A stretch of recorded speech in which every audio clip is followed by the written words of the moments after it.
antgamtinės gyvybės galios, antgamtinės dorybės ir šventosios dvasios dovanos, antgamtinės gyvybės galių buvimas ir prigimtis.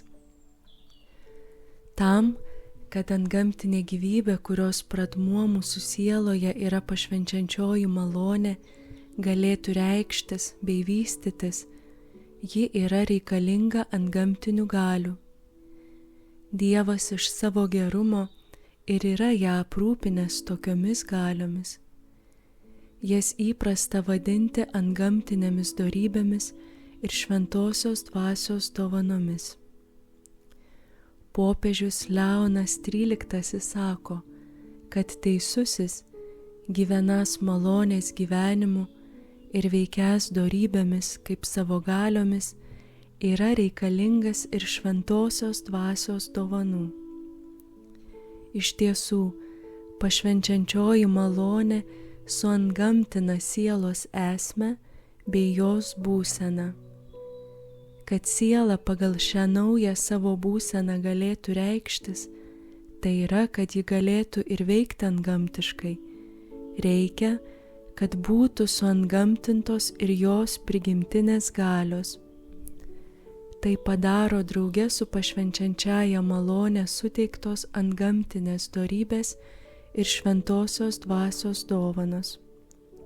Antgamtinės dorybės, vadovaujamos antgamtinio protingumo, įgalina krikščionį antgamtiškai veikti. Šventosios dvasios dovanos padaro jį jautrų bei klusnų šventosios dvasios apšvietimams bei paskatoms.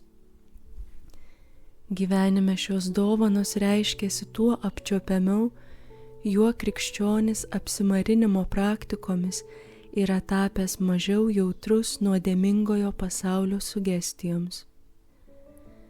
Antgamtinės dorybės ir šventosios dvasios dovanos realiai skiriasi tik skirtingų veikimo būdu. Dorybių praktikoje esame patys aktyvūs, veikiame vadovaujant antgamtiniam protingumui.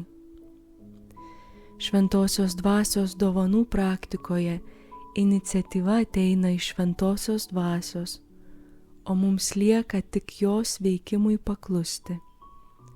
Paaiškinsime tai palyginimu.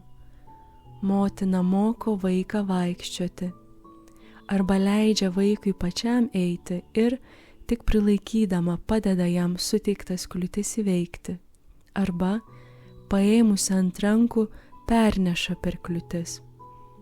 Pirmasis atvejis tai vaizdas žmogaus, kuris veikia pagal savo dorybes. Antrasis vaizdas žmogaus, kuris veikia šventosios dvasios dovanų įtakoje. Antgamtinės dorybės. Yra tikėjimo tiesa, kaip moko Tridento visuotinis susirinkimas, kad, gaudami pašvenčiančiąją malonę, drauge su ja gauname ir tikėjimo, vilties bei meilės dorybės. Pagal bendrą visų įsitikinimą, su pašvenčiančiąja malone gauname ir antgamtinės moralinės dorybės, būtent protingumo, teisingumo, tvirtumo ir susivaldymo dorybės. Neužmirština, kad šios moralinės dorybės duoda tik galią antgamtiškai veikti, o ne įgudimą, laisvumą bei lengvumą veikti. Šitai priklauso nuo įsigytųjų dorybių tobulumo. Dabar pažiūrėsime, kaip šios dorybės suantgamtina sielos natūralias galias. Antgamtinės dorybės, kurių objektas yra Dievas, ar kuris Dievo tobulumas, vadinasi teologinėmis dorybėmis. Tai tikėjimo, vilties ir meilės antgamtinės dorybės.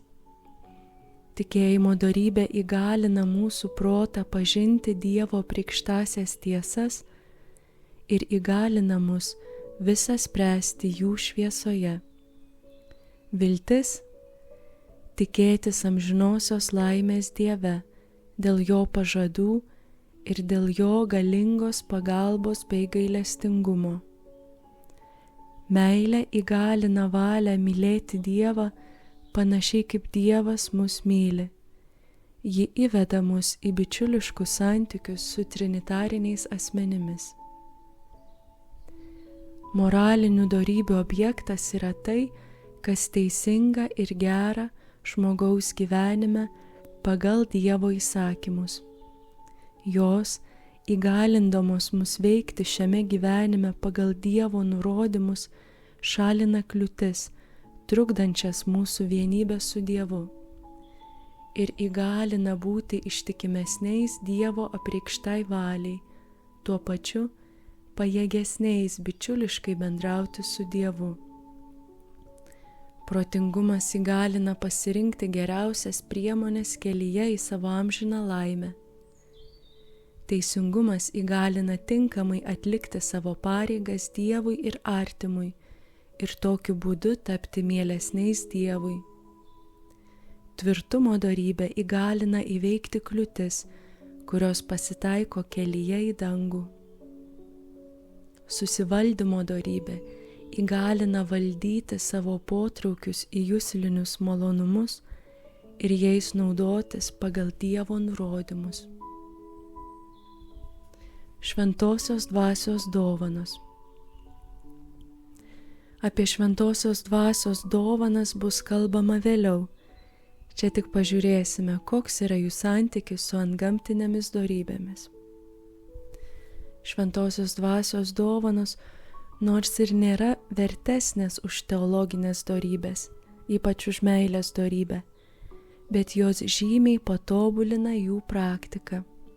Pavyzdžiui, supratimo dovana padeda geriau suprasti tikėjimo tiesas, suvokti jų tarpusavio ryšį bei harmoniją.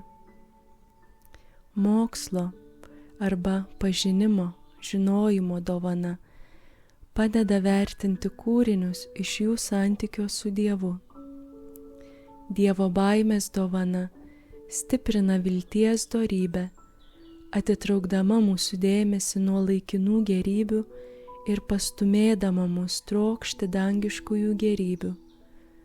Tuo pačiu prisideda prie Dievo meilės padidėjimo mūsų sieloje. Patarimo dovana patobulina protingumo dorybės reiškimąsi, ypač sunkesniuose atvejuose. Pamaldumo dovana patobulina religijos dorybės reiškimąsi ir paveikia mus iš meilės Dievui atlikti visas religinės savo pareigas. Tvirtumo dovana patobulina tvirtumo dorybės reiškimąsi, kenčiant sunkumus ir darant gerą. Išminties dovana įgalina visą spręsti atsižvelgiant į Dievą, kaip mūsų amžinosios laimės versmę. Ir todėl labai patobulina meilės reiškimąsi. Susivaldymo dorybės reiškimąsi stipriai patobulina jau minėta Dievo baimės dovana. Baimė įžeisti savo geriausiai dangiškąjį tėvą daro mus stipresniais bei atsparesniais, kai jusliniai malonumai traukia į nuodėmę.